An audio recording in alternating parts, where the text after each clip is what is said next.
Chennai Silks. Yes, வீடு, schools, hotels, store room இங்கெல்லாம் partition wall கட்டணும்னாலும் இப்போ பில்டிங் ஓனர்ஸோட first choice Renocon Rapid Wall Panels. ஆஹா, no compromise. உங்க சைடுலயும் எங்க சைடுலயும். It's a GT promise. GT Holidays, South India's #1 travel brand. 5000 பேர் மட்டும்தான் அனுமதி. நிர்வாகிகள் சந்திப்பு கூட்டமாக நடந்தது. மக்கள் சந்திப்பாக நடத்தினா என்ன அப்படின்னு ஒரு விஷயம் தான். அது சேலத்தில் இதுவே திருவிழா மாதிரி வச்சுட்டாங்க. இப்போ நிர்வாகிகளையும் முக்கியமான சில நபர்களையும் ஒரு 5000 மேற்பட்டு கூட்டு தான் சந்திக்கிறார். இந்த சந்திப்பிலேயே ஒரு சம்பவம் நடந்துருச்சு. இல்லை 2 லட்சம் 3 லட்சம் பேர் வந்தாங்கன்னு என்ன பண்ண முடியும்? நீங்கள் பாதுகாப்பு வேணுமே. பாண்டிச்சேரியிலையும் விசில் சின்னம் ஒதுக்கியிருக்காங்க தாவேக்காக்கு. விஜய் அவர்கள் ரொம்ப மகிழ்ச்சின்னு நாங்கள் கேள்விப்பட்டோம். எப்படி இருக்குன்னு நினைக்கிறீங்க? அது உண்மையிலே தேர்தல் கமிஷனுக்கு மிகப்பெரிய நன்றியை சொல்லியிருக்கேன். அங்கே ஒரு ஃபேன் பாய் இருப்பார். எஸ், கண்டிப்பாக. அவர் கூட நடித்த நடிகையிலே இழுப்பாங்கன்னு சங்கீதா அவர்கள் சொன்ன விஷயம் இருக்குது. ஸோ இந்த நேரத்தில் நான் பதிவு பண்ண விரும்புகிறேன். அதுதான் வேணான்னு சொன்னாங்க. குடும்பத்தில் சங்கீதாவுக்கு விஜய் பிரச்சனையே ஒரு அரசியல் வந்ததுனால தான்.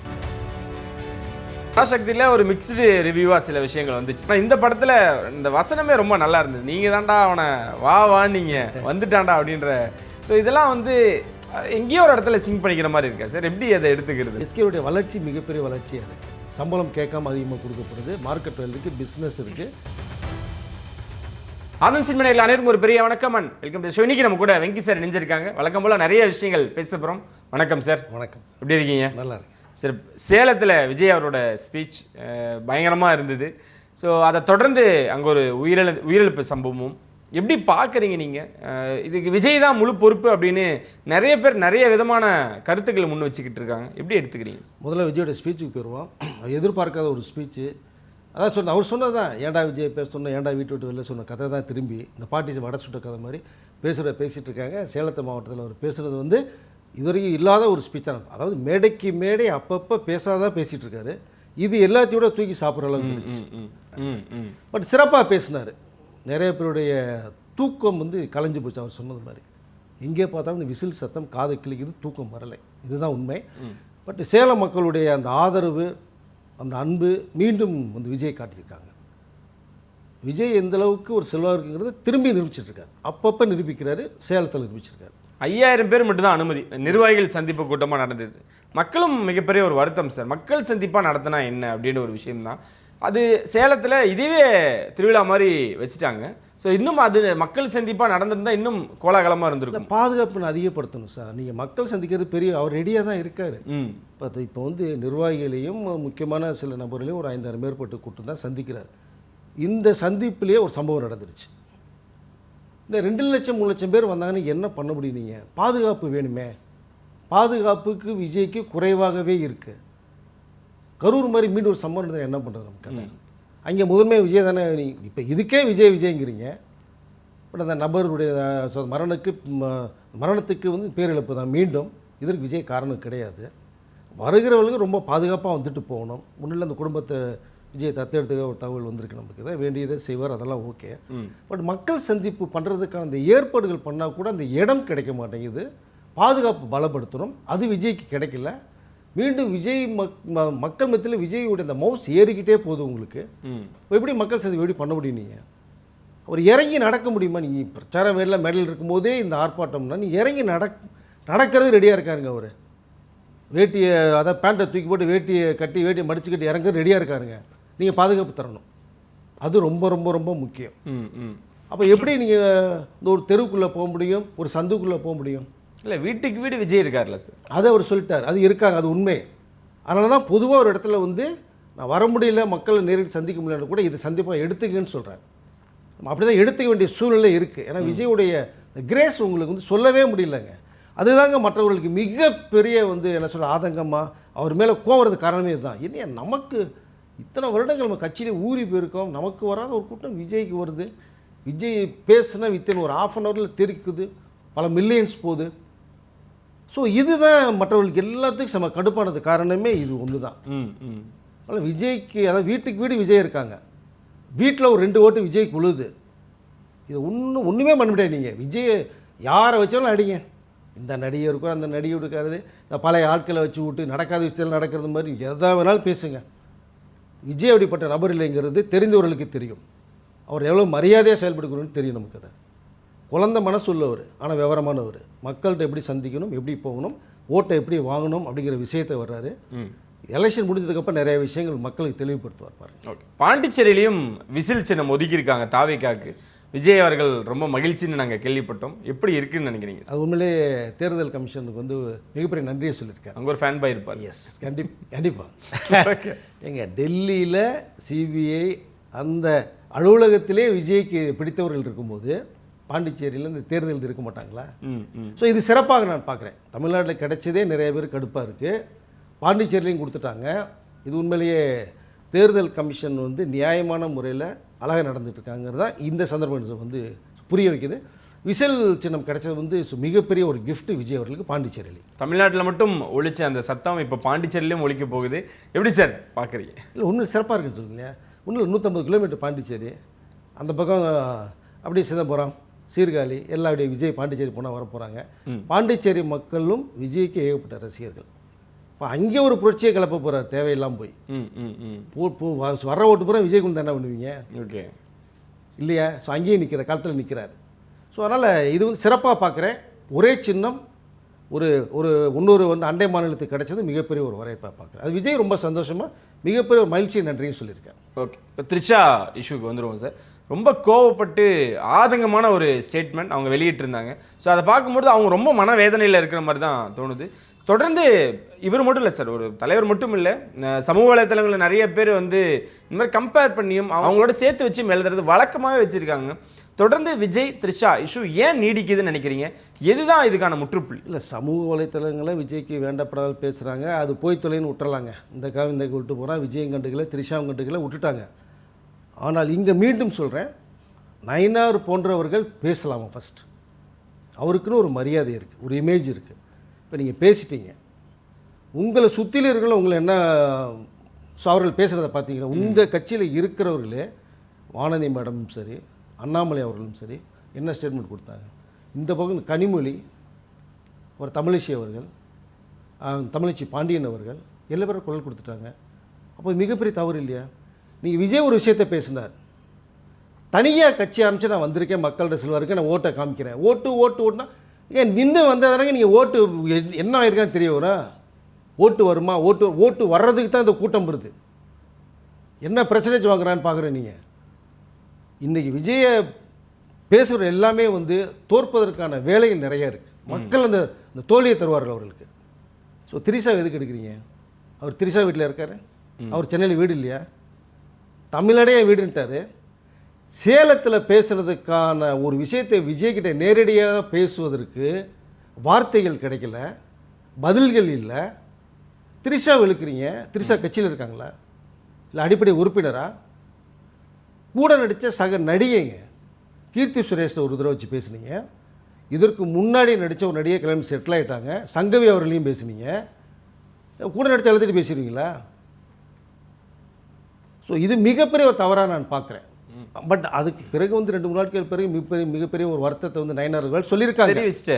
ஓகே, ஸோ மன்னிப்பு கேட்டதுக்கான ஈக்குவல் தான் அந்த வார்த்தை. விஜய் அவர்களுக்குன்னு ஒரு குடும்பம் இருக்குது சார், குழந்தைகள்லாம் பெரிய ஆள் ஆகிட்டாங்க, அவங்க பார்ப்பாங்க, அவங்க மனைவியின் மனநிலை இப்போ எப்படி இருக்கும், தொடர்ந்து அவங்களோட வீட்டுக்குள்ளே போய் அவங்க 2 பேரும் வந்து சேர்ந்து இல்லை அப்படின்லாம் நிறைய விஷயங்கள் பேசப்பட்டுக்கிட்டு இருக்கு. இந்த நிலையில் இப்படியான விஷயங்கள் மீண்டும் வந்துச்சு அப்படின்னா அவருக்குன்னு ஒரு குடும்பம் இருக்குல்ல, அதுலேயும் சலசலப்புகள் இருக்குது. குடும்பம் இருக்குது, மனைவி.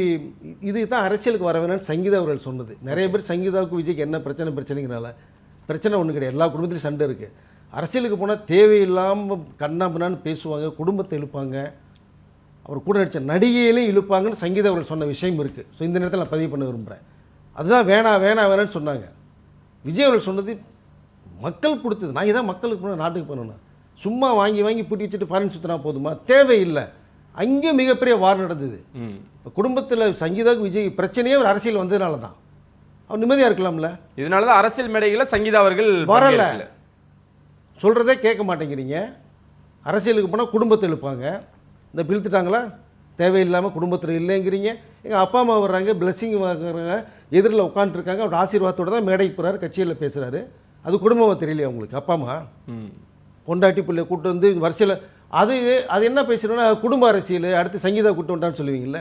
எங்கள் இப்படி பண்ணாலும் தப்பு, இப்படி பண்ணாலும் தானே ஒரு மனுஷன் என்ன தான் பண்ண முடியும்? ஆனால் விஜய் அதை பற்றி கவரே பண்ணலங்க. நீ பேசுகிறத பேசு, எனக்கு தெரியும் அரசியலுக்கு வந்தால் அடிப்பீங்கன்னு தெரியும். திரிஷா வீட்டில் தான் 24 ஹவர்ஸ் தங்குவீங்கன்னு சொல்லுவீங்கன்னு தெரியும். அது ஒரு நியாயம் வேண்டாமா பேசுகிறதுக்கு? திரிஷா வீட்டில் ஒத்துக்குவாங்களா? இன்னொரு மறுபக்கத்தை எதுக்கு நீங்கள் பார்க்குறீங்க? ஒவ்வொருத்தருக்கும் மறுபக்கம் இருக்குங்க. அதையே நோன்றி விஜய் ஒரு கேள்வி உங்களை கேட்டார்னா நீ விஜய் தான் பேசணும்.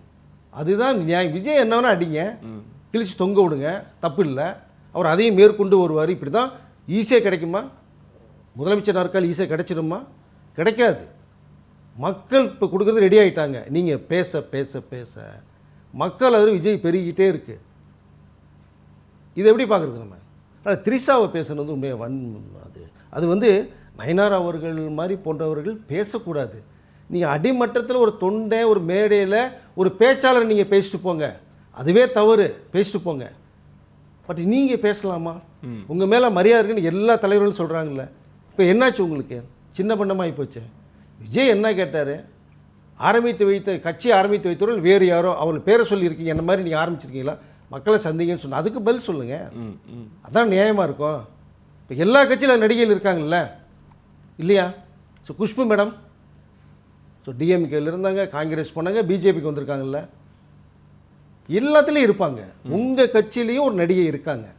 அவர்களுக்கு என்ன மரியாதை தரீங்களோ அதே தான் எல்லாருக்குமே தரணும். இப்போ திரிஷா வந்தால் நீங்கள் திரிஷா பற்றி பேசுங்க. பட் 2 பேரும் சம்மந்தப்பட்டு பேசுகிறது எப்படி? நமக்கு அது நியாயம் இருக்கா? முதல்ல விஜய் அவர்கள் இதெல்லாம் ஒரு பொருட்டாவே அது எடுத்துக்கலுங்க. அவர் வேணான்ட்டார், பேசிட்டு போட்டோம். நம்மளுடைய தாட்ஸ் என்ன? மக்களை சந்திக்கணும், தமிழ்நாட்டுக்கு எதாவது செய்யணும், நம்மளுடைய எண்ணம் நிறைவேறதுக்கு பாடுபடணும். இந்த நெகட்டிவாக பேசுகிறவங்க பேசிட்டே போகட்டும், கவலைப்படாதீங்க. நீங்கள் யாரும் வார்த்தையை விட்டுற வேண்டாம். நான் பார்த்துக்கிறேன், என்ன அடிக்கிறாங்களோ நான் பார்த்துக்கிறேன், நான் பதில் சொல்லிக்கிறேன் அப்படி தெளிவான முடிவு எடுத்து பாசிட்டிவாக மட்டும் பேசுங்க முடிஞ்சா, வேறு எதையும் பேசாதீங்கன்ட்டார். ஆனால் திரிஷாவுடைய மனநிலை பார்க்கணும்ல, ஒரு பொண்ணு தானே, ஒரு நடிகை, அவங்களும் பொண்ணு தானே, மனசு இருக்குல்லங்க. இங்கே பெண்களை பற்றி பேசினாலே கொதிச்சு எழுறாங்களே எல்லா பேரும், எல்லாம் கொடியை தூக்கிட்டு வந்துடுறீங்கள. ஏன் இதற்கு இன்னும் நிறைய பேர் கொடியை தூக்கிட்டு வரலை? ஸோ வந்திருக்கணும் இல்லையா? இப்போ அவங்க பாட்டுக்கு அவங்க உண்டு வேலை ஒன்று இருக்காங்க. இதை போய் பேசுகிறது வந்து உண்மையில் நியாயமே இல்லைங்க. பட் வருத்தம் தெரிவித்தது உண்மையிலே வரவேற்கத்தக்க வேண்டிய விஷயம். ஓகே, ஸோ இதெல்லாம் ஒரு பக்கம் இருந்தாலும் இந்த 20ஆம் தேதி கில்லி அண்ட் துணிவு ரீரிலீஸ் ரெண்டும் படங்கள் மோதுறதை எப்படி பார்க்குறீங்க? இவங்க இந்த படத்தில் எனக்கு வடிவேல் டைலாக் தான் சார் ஞாபகம் இருக்குது. இவன் சும்மா இருந்தாலும் சண்டாளிச்சிருக்கு, இவன் சும்மா இருக்கா இல்லை, அதுக்கு அப்படி தான் தோணுதோ அப்படின்னு பார்க்க முடியுது. துணிவு கில்லி ரீரிலீஸ் எப்படி பார்க்குறது? இது ரெண்டுமே சிறந்த படங்கள். ஸோ அஜித்துடைய கேரியரில் துணிவு ஒரு பெஸ்ட்டு ஃபிலிம், வினோத் டைரக்ஷனில் பண்ண படம், தாறுமாறான வெற்றி. அந்த நேரத்தில் வாரிசு வந்துச்சு, அதுவும் சூப்பர் டூப்பர் ஹிட். மீண்டும் வரவேற்கிறத கண்டிப்பாக வரவேற்றாங்க. அது காரணம் வந்து ஃபஸ்ட்டு ரீரிலீஸில் கில்லி ரிலீஸ் ஆச்சு. இப்போது ரீரிலீஸில் என்ன சொல்கிறது, செகண்ட் ரிலீஸாக தேர்ட் ரிலீஸான்னு தெரியல, கில்லிக்கு மிகப்பெரிய ஒரு வரவேற்பு இருக்குது. திரையரங்க உரிமையாளர்களே கோரிக்கை வச்சுருக்காங்க சார் கில்லியை ரீரிலீஸ் பண்ணுங்க அப்படின்ட்டு. ஏன்னா இப்போது திரிஷா விஜய் மேட்ரு ஓடிக்கிட்டு இருக்கா. அந்த படத்தில் அந்த காம்பினேஷன் ரொம்ப சூப்பராக இருக்குது. படம் பார்த்து தெரியும் உங்களுக்கு. அதை அல்ல, அந்த கில்லி எப்போ வந்தாலுமே எவர்கிரீன் படம். அது வசூலில் மிகப்பெரிய ஒரு சாதனை படைக்கும். அதனுடைய ப்ரொடியூசர் ரத்னம் அவர்கள் மிகப்பெரிய கடனாளியாக இருந்தவர், மீண்டும் கடனை பூரா அடைச்சார். அவர் பார்ட் எடுக்கக்கூடிய 7G ரெயின்போ காலனி படத்தை முடிச்சிட்டாரு கில்லி ரீரிலீஸில். ஸோ லாஸ்ட் டைம் இப்போ இந்த டைம் எடுக்க போகிறாங்க. இப்போ 7G ரெயின்போ காலனி ரிலீஸ்க்கு ப்ரொமோஷன் வச்சுக்குவார் அந்த படத்தைன்னு நினைக்கிறேன். ஓகே. ஸோ அதனால் எப்போ ரிலீஸ் ஆலுமே தெரியக்கூடிய படங்கள் ரெண்டுமே உண்மையிலே அது ரீரிலீஸ் வந்து வரலாம் சார், ஒன்றும் தப்பே கிடையாது. இல்லை, அஜித் விஜய் படங்கள் மோதுதே சார் ஒரே நாளில். அந்த கடைசி டைமாக இருக்குமோ இந்த மோதல்? இல்லை, அவங்களும் நண்பர்கள் தான். நான் மீண்டும் அதான் சொல்லிக்க விரும்புகிறேன். படங்கள் தானே மோதுது, செலிப்ரேட் பண்ணுங்க. இது என்ன மிஞ்சி பண்ண 1000 தேட்டர் ரிலீஸ் பண்ண போகிறாங்க, மிஞ்சி பண்ண 200 தேட்டர் 300 தேட்டர் ரிலீஸ் பண்ண போகிறாங்க. மங்காத்தா தெரி எதிர்பார்த்தோம்ல சார், அப்பயே வந்து ஒன் லாஸ்ட் டைம் அப்படின்னு போட்டிருந்தாங்க. அந்த ஒன் லாஸ்ட் டைம் இப்போ தான் வரப்போகுதா இந்த படம்? அது தெரி தவற விட்டார்னு நினைக்கிறேன். கலைப்புலி தான் அவர்கள் பண்ணியிருந்துருக்கணும். அவர் ஃபஸ்ட்டு 15th வேணானாரு, 23 வேணானாரு, அப்படியே ஓரங்கட்டி வச்சிட்டாரு. அதேமாதிரி ஏப்ரல் 14th வர்றதுக்கான வேலையில் இருக்குங்கிற மாதிரி தகவல் வருது. உண்மையாக பையன்னு தெரியாது. ஆனால் இந்த படம் ஒரு சிறந்த படமாக நான் பார்க்குறேன். கில்லியும் துணிவும் நண்பர்கள் படம் தானே, 2 படத்தையுமே கொண்டாடுவாங்க. சார் ஜனநாயகன் என்ன ஸ்டேட்டஸில் இருக்குது சார்? ரிவைசிங் கமிட்டி போன படம் கிடப்பில் போட்டதாக நாங்கள் கேள்விப்படுறோம், உண்மையா? இல்லை, அதுக்குள்ளே அரசியல் விளையாடுது, ஒன்றும் தப்பில்லை, வாபஸ் வாங்கியாச்சு. நீங்கள் என்ன பார்த்துட்டு சொல்லுங்களா, கட் பண்ணி தரேன்னு சொல்லிட்டாங்க. இதுக்கு மேலே என்ன பண்ண முடியும்? ஒரு ப்ரொடக்ஷன் ஹவுஸ் நீங்கள் வந்து ஒரு குறை சொல்கிறீங்க, நீங்கள் வச்சுட்டு நீங்கள் நான் எடுக்கிறோன்றாங்க, எடுத்துட்றாங்க, நீங்கள் எதுன்னு சொல்லுங்கள், எடுத்துறேன் உங்களுக்குன்றாங்க. இதுக்கு மேலே ஒரு ப்ரொடக்ஷன் ஹவுஸ் என்ன பண்ண முடியும்? படிக்க ஒரு தனிப்பட்ட ஒரு மனிதனை விஜய் அடிக்கணுங்கிற ஒரே நோக்கத்துக்காக ஒரு 400 கோடி ரூபா போட்டு ஒரு தயாரிப்பில் எடுத்துருக்காங்கன்னா அந்தால சாகடிக்கிறதா? நம்ம நீங்கள் கேட்டது பூரா கொடுத்துட்டாங்க. ஃபஸ்ட்டு நீங்கள் கொடுத்தீங்க, கட்ஸை கொடுத்து 27 கட்ஸ் அதை கொடுத்துட்டாங்க. கேஸ் போட்டதுனால தான் நாங்கள் வந்து நாங்கள் தள்ளுவனை எப்போ பார்க்குறோன்னு ஒரு சொன்னீங்க, அதையும் வாபஸ் வாங்கிட்டாங்க. ஸோ இப்போ இதற்கு பிறகு என்ன தான் பண்ண முடியும்? சரி, வேறு என்ன சொல்லுங்கள், சரி ரெடியாக இருக்கேன்னு வேறு சொல்கிறாங்க கேவிடி ப்ரொடக்ஷன்ஸ். ஸோ ரிவைசை கமிட்டி போயாச்சு, அவர் வேண்டிய ஏற்பாடு பண்ணிகிட்டு இருக்காங்க. பட் 20 நாட்களுக்குள்ளே கண்டிப்பாக பார்த்து தரக்கூடிய ஒரு விஷயந்தான் அது. எல்லாருக்குமே தெரியும். நாளைக்கு ஜனவரி 5ஆம் தேதியே கொடுக்கப்பட்டது, கிட்டத்தட்ட நீங்கள் பிப்ரவரி 18 தேதி ஆகி போச்சு, 40 நாட்களுக்கு மேலே போயிடுச்சு. இது வரைக்கும் தகவல் இல்லை. கேஸ் வாபஸ் வாங்கி 27ஆம் தேதி கிட்டத்தட்ட வாங்கி அப்போயே 17 மூலம் கொடுக்கப்பட்ட ஒரு விஷயம். இப்போ இதுவே கிட்டத்தட்ட 10-12 நாளுக்கு மேலே ஆகிடுச்சு. உடனடியாக பார்த்து கொடுத்தால் சிறப்பாக இருக்கும். தேர்தல் தேதி வரைக்குமே இழுத்தடிச்சாங்கன்னா அந்த படம் தேர்தலுக்கு பிறகு அதாவது வரதுக்கான வாய்ப்புகள் தான் வருமே தவிர, பட் அந்த நேரத்தில் கொண்டாட போன வெற்றி வரும், அதெல்லாம் ஓகே. பட் இந்த நேரத்துக்கு வந்தால் தான் சிறப்பாக இருக்கும். இந்த படம் அதுதான் சொல்ல வருது. இந்த படம் ரிலீஸ் ஆனால் மக்கள் வந்து எப்படி என்னென்னா ஒரு விழிப்புணர்ச்சி ஏற்படுத்துறது மாதிரி இருக்கும் இந்த படம். செகண்ட் ஹாஃப் தான் கதைகள் அமைக்கப்பட்டிருக்கு. ஸோ இது எப்படி சொல்கிறதுனே தெரியல. ஏன்னா ரிவைசி கமிட்டியில் அந்த சிபிஎஃப்சி வந்து அவங்களை பார்த்து உடனே கொடுத்தால் உண்மையிலேயே சிறப்பாக இருக்கும். ஒரு 450 கோடி ரூபா முடங்கி கிடக்கு, 500 கோடி ரூபா போட்டு பிஸ்னஸ் வாங்கி வந்து அவர்களெல்லாம் வந்து நெருக்கடிக்கு ஆளாகிறாங்க. இவ்வளோ பிரச்சனை இதுக்குள்ளே இருக்குது. விஜய் மட்டுமே நீங்கள் அடிக்கிறதுக்கு மற்றவர்கள் கிட்டத்தட்ட எத்தனை பேர் இதில் பாதிக்கப்படுறாங்க, அந்த ஒரு விஷயம் இருக்குது இல்லையா? தயவுசெய்து ரிவைசி கமிட்டி பாருங்கள், என்ன கட்சி கொடுமோ கொடுங்க, அவங்களுக்கு தரேன்றாங்க, வாங்கி விட்டு சர்டிஃபிகேட் கொடுத்தீங்கன்னா இந்த எலெக்ஷன் முன்னாடி படுற வாய்ப்புகள் நிறையா இருக்கும். இன்னும் பார்க்கவில்லை இது வரைக்கும். அதுதான் இப்போதைக்கு வந்த தகவல். அடுத்த தளபதியாக இருக்கக்கூடிய சிவகார்த்திகேயன் அவர்கள் வளர்ச்சி கண்ணா பின்னான்னு போயிட்டு இருக்கோம் சார். இன்றைக்கி அவரோட பிறந்தநாள் நம்ம பேசிகிட்டு இருக்க நாள். வளர்ச்சி அப்படின்றது இவரை பார்த்தா இருக்கணும். உழைப்புக்கு உண்டான ஊதியம் அப்படின்னா அது சிவகார்த்திகேயன் தான். உண்மையிலே இன்றைக்கி அவரோட பிறந்தநாள் அன்னைக்கு கமல் அவர்கள் ஒரு ட்ரீட் பயங்கரமான ஒரு கொடுத்துருக்காரு. செய்யோன் எப்படி இருக்குன்னு நினைக்கிறீங்க? கிட்டத்தட்ட ஒரு மாஸ் கமர்ஷியலுக்கு இனி எஸ்கே தானா அப்படின்னு உறுதிப்படுத்திக்கலாமா சார்? கண்டிப்பாக முதல்ல வந்து எஸ்கேக்கு பிறந்த வாழ்த்துக்களை சொல்லிடுவோம் நம்ம சேனல் மூலமாக. இல்லை, செய்யோன் வந்து ஒரு அருமையான ஒரு ஸ்கிரிப்ட் சார். இந்த ஸ்கிரிப்டை கேட்டு தான் வெங்கட் பிரபு படத்தில் கூட கொஞ்சம் டேட்ஸ் தள்ளி வச்சு பிளான் பண்ணுவேன். சயின்ஸ் ஃபிக்ஸர் ரொம்ப டைம் எடுக்கும். ஸோ இதை ஷார்ட் பீரியடில் முடிச்சிடலான்ட்டு ஷார்ட் பீரியடில் பண்ணக்கூடிய ஒரு 3 months டூரேஷன் தான். ஓகே, அக்டோபர் மாதம் படம் ரிலீஸ். அது வேண்டிய வேலை எல்லாம் ஏற்பாடு பண்ணிருக்காங்க. ஒரு புறமோ ட்ரெய்லர் விட்டா 3 minutes தெரிக்கிறது மாதிரி இருக்குது. சிட்டிலே எஸ்கேக்கு மிகப்பெரிய ஒரு ஃபேன் கிளப் இருக்குது. இதை தாண்டி வில்லேஜில் ஒரு மிகப்பெரிய ஒரு கிங்காக இருக்க. அதை எடுத்துக்காட்டு நிறைய படம் சொல்ல, வருத்தப்பட ஆலிபன் சொல்லலாம், ரஜினி முருகன் சொல்லலாம், நிறைய படங்கள் சொல்லிட்டே போகலாம் நீங்கள். ஸோ இந்த படம் பார்த்தீங்கன்னா ஒரு பவர்ஃபுல்லான ஒரு ஸ்கிரிப்ட். கமல் எப்பவுமே கதைக்குள்ளே எப்படி போவார்னு தெரியும். கதை கேட்டோன்னே லாக் பண்ணிட்டார். வா எஸ்கே வா, உனக்கு என்ன வேணும் வாங்கிக்க, எல்லாத்தையுமே சம்பளமே பேச இவ்வளோ சம்பளம் வாங்கிக்க. கமல் மேலே ஒரு மரியாதை இருக்குது எப்போவுமே எஸ்கேக்கு. அமரன் எப்படி ஒரு பாக்ஸ் ஆஃபீஸில் 300 கோடி மேலே தாண்டி கொடுத்தாரோ இந்த படம் அதையும் தாண்டி தான் நினைக்கிறேன். ஓகே, பிரமாதமான ஒரு கதை. அதில் அந்த கேரக்டராக பார்த்தீங்கன்னா எனக்கு என்னமோ ஒரு கற்பனை சுவாமி வந்தால் எப்படி இருக்குமோ, ஸோ அந்த ஒரு பேட்டர்னில் தான் ட்ரெய்லரை பார்க்க முடிஞ்சுது. பட்டு ஒரு முருகன் ஒரு கேரக்டரில் பண்ணுறாரு. ஓகே, இல்லை பராசக்தியில் ஒரு மிக்ஸ்டு ரிவ்யூவாக சில விஷயங்கள் வந்துச்சு சார். ஆனால் இந்த படத்தில் இந்த வசனமே ரொம்ப நல்லா இருந்தது. நீங்கள் தாண்டா அவனை வா நீங்கள் வந்துட்டான்டா அப்படின்ற. ஸோ இதெல்லாம் வந்து எங்கேயோ ஒரு இடத்துல சிங்க் பண்ணிக்கிற மாதிரி இருக்கா சார்? எப்படி அதை எடுத்துக்கிறது? இல்லை, அதுதான் எஸ்கேவுடைய வளர்ச்சி மிகப்பெரிய வளர்ச்சியாக இருக்குது. சம்பளம் கேட்காம அதிகமாக கொடுக்கப்படுது, மார்க்கெட் வேல் இருக்குது, பிஸ்னஸ் இருக்குது. இப்போ 100 கோடி ரூபா கிளப்பில் இப்போ 2-3 படங்கள் இப்போ வேறு வந்துருச்சு உங்களுக்கு. அதை பராசக்தியோடு இதை மிக்ஸ் பண்ண வேணால் அதனுடைய கண்டென்ட் வேறு. நீங்கள் அங்கேருந்து அவர் மிஸ் பண்ணீங்க, ஏற்கனவே மிஸ் பண்ணது காரணம் தான் அந்த படம் வந்து இன்னும் போக வேண்டிய படம் வந்து ஒரு ஆவரேஜ் லிமிட்டுக்குள்ளே இருந்தது. அதனால் இது வந்து தெரிக்கிறது மாதிரியான ஒரு ஸ்கிரிப்ட் ஒர்க். இது தாய்க்கலைவே அந்த டைரக்டருடைய ஸ்கிரிப்டை வச்சு தான் அந்த படமே கொடுத்தார். அந்த ஸ்கிரிப்ட் கேட்க வந்து உடனடியாக வந்து எஸ்கே ப்ரொடக்ஷனில் ஆரம்பிக்க வேண்டிய படம் தான் இது. இதை வந்து கமல் கேள்விப்படும் போது தான் இந்த படத்தை மிஸ் பண்ணணும்னு அவர் எடுத்தோன்னே இதை கமலுக்காக விட்டு கொடுத்தார் எஸ்கே. ஓகே, ஸோ ஓன் ப்ரொடக்ஷன்ஸில் வேண்டாம், நீங்களே பண்ணுங்க சார் தான் இப்போது ராஜ்கமல் ஃபிலிம்ஸ் பண்ணுறாங்க அதை. ஸோ கமல் ஒரு சிறந்த ஒரு டெக்னீஷியனுங்கிறது நிறைய படங்கள் ப்ரூவ் பண்ணுறாரு, இந்த படம் ஒன்று. அதனால் இந்த படம் வந்து எஸ்கேக்கு மிகப்பெரிய ஒரு டர்னிங் பாயிண்ட் அமையும். ஏற்கனவே அவர் வேறு லெவல் நீங்கள் சொன்னது மாதிரி வந்து நின்றுட்டார். இன்னும் அதிக அளவுக்கு பார்க்குற வாய்ப்புகள் இந்த படம் அமைச்சு கொடுக்கும். குறிப்பாக சந்தோஷ் நாராயணோட இணையறாரு முதல் முறை சிவகார்த்திகேயன். இந்த காம்போ எப்படி எதிர்பார்க்கல? இல்லை, அவர் நல்ல மியூசிக் டைரக்டருங்க, நிறைய படங்கள் ப்ரூவ் பண்ணிரு. கபாலிலாம் நீங்கள் பிஜிஎம்லாம் தெறிக்க விட்டாரு. இன்னமும் ரஜினி சாருடைய பிஜிஎம்மில் ஹைலைட்டுங்க. பாஷாக்கு அடுத்து ஸோ கபாலி தாங்க நிற்கிது உங்களுக்கு. அதை ஸோ அப்புறம் தான் அனிருத்தே வரான்னு வச்சுங்க, அது வேறு விஷயம். பட் இது அதாவது புது காம்பினேஷனாக இருக்கும். அனி எஸ்கே காம்பினேஷன்லேயே வந்துட்டு இப்போது சாய் அபங்கரோட ஒரு காம்பினேஷன் ஒன்று போனாங்க. இந்த சந்தோஷ் நாராயணன் வந்து அவருக்கு ஒரு மிகப்பெரிய கம்பேக் அந்த அமையும். நான் யாருங்கிறத காமிக்கிறேன் அப்படிங்கிற மாதிரியான விஷயங்கள் இருக்குது. இதில் வசனங்கள் கூட எஸ்கே பேசுகிற வசனங்கள் வந்து கொஞ்சம் அப்படி எனக்கு டிஸ்டர்பாக இருந்தது. இருந்தாலும் அந்த சீனுக்கு சம்மந்தப்பட்ட ஒரு டைலாக்னு நான் நினைக்கிறேன் நான் இதை. ஸோ சிறப்பாக இருக்குது. எல்லா டெக்னீஷியனுமே செலக்ட் பண்ணி நல்லா போட்டிருக்கேன். அது வந்து இது வந்து அந்த படத்தினுடைய இயக்கனுடைய படமாக இது இருக்கும்னு நான் நினைக்கிறேன். ஓகே ஓகே, எஸ்கேக்கு ஒரு பெரிய படமாக அமையும். அக்டோபர் தெரிக்க போகுது அப்படின்னு அக்டோபர், எடுத்துக்கலாம். yes, yes. சிறப்பு. ரொம்ப நன்றி சார். வழக்கம்போல நிறைய விஷயங்கள் உங்களோட பகிர்ந்துக்கிட்டீங்க. இன்னும் நினைச்சலாம் உங்களை சந்தி முறை உங்களை விடுபெறாங்க முறையில் நிச்சயமாக.